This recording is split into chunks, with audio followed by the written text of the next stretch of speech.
From humble English and Irish beginnings to penal servitude, this is the story of how my family came to this land in chains as reluctant pioneers. Murderous treachery and grand larceny set Charles Loadsman and Catherine Ryan on a path that would take them to the farthest reaches of the British Empire and lead them to building a life together. In 1818, Charles Joseph Loadsman was an inmate in a London workhouse, living and working in harsh and bleak conditions. Charles lived in the Refuge for the Destitute for 4 months before being charged for grand larceny. Charles Loadsman was indicted for stealing 1 jacket, value 4 shillings, 1 waistcoat, value 2 shillings, and 1 pair of trousers, value 3 shillings. Before being sentenced, Charles defended that he took them by mistake. He was found guilty and at the age of 18 was to be transported to Australia and serve a 7-year sentence.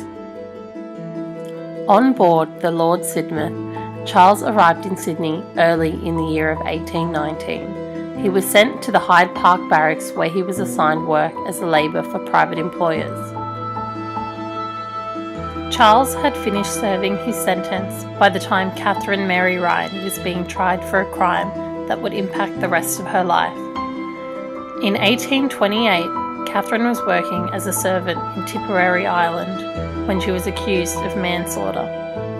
A family rumour suggests that the victim was Catherine's male employer. Found guilty, Catherine was given a 14-year sentence to be served in Australia.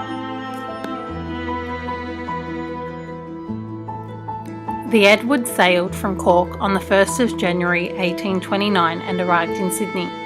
At the age of 22, Catherine began serving her sentence in a female factory. Graded as a third-class female convict, Catherine would have been subjected to hard labour. In the early years of their sentences, both Charles and Catherine had run-ins with the law. Charles was charged with drunken and riotous behaviour, for which he received 50 lashes and confinement to a cell. Catherine was accused of neglect of work and threatening her mistress. For Charles, years had passed and he was now a free settler. At the time of meeting Catherine, he had been working as a sawyer.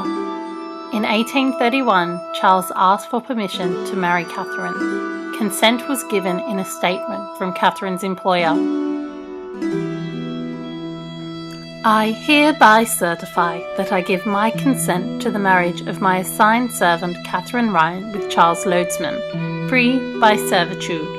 She has been in my service since December 19th, 1830, and having conducted herself with becoming propriety, and the young man being able to maintain a wife and family by his own industry. The pair were married 1 month later. The newlyweds moved south of Sydney to begin building their new lives. Charles applied to purchase 50 acres of land in which he and Catherine planned to live as dairy farmers. In 1832, they had their first child, Sarah Jane, the first white child born in the district. Over the following decade, Catherine gave birth to 6 more children.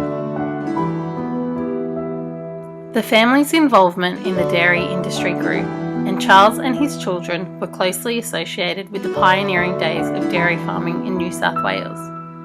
In 1875, Charles and Catherine and 4 of their children moved north to the Richmond River district. The siblings bought land separately and continued to cement the family name in dairy farming. In 1881, Charles died at the age of 81 years old from natural causes. 9 years later, Catherine died at the age of 83 from influenza.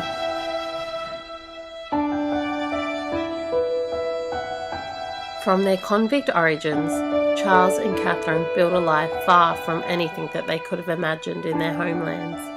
They worked hard to own land and property and make a mark in the dairy industry. They carved out a life in harsh and unfamiliar Australian conditions. Their sacrifice has afforded generations of my family to enjoy this land and share in its prosperity.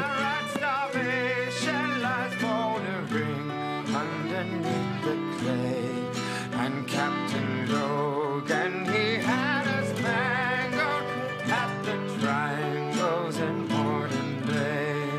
Like the Egyptians and ancient Hebrews, we were impressed under Logan's yoke, till a native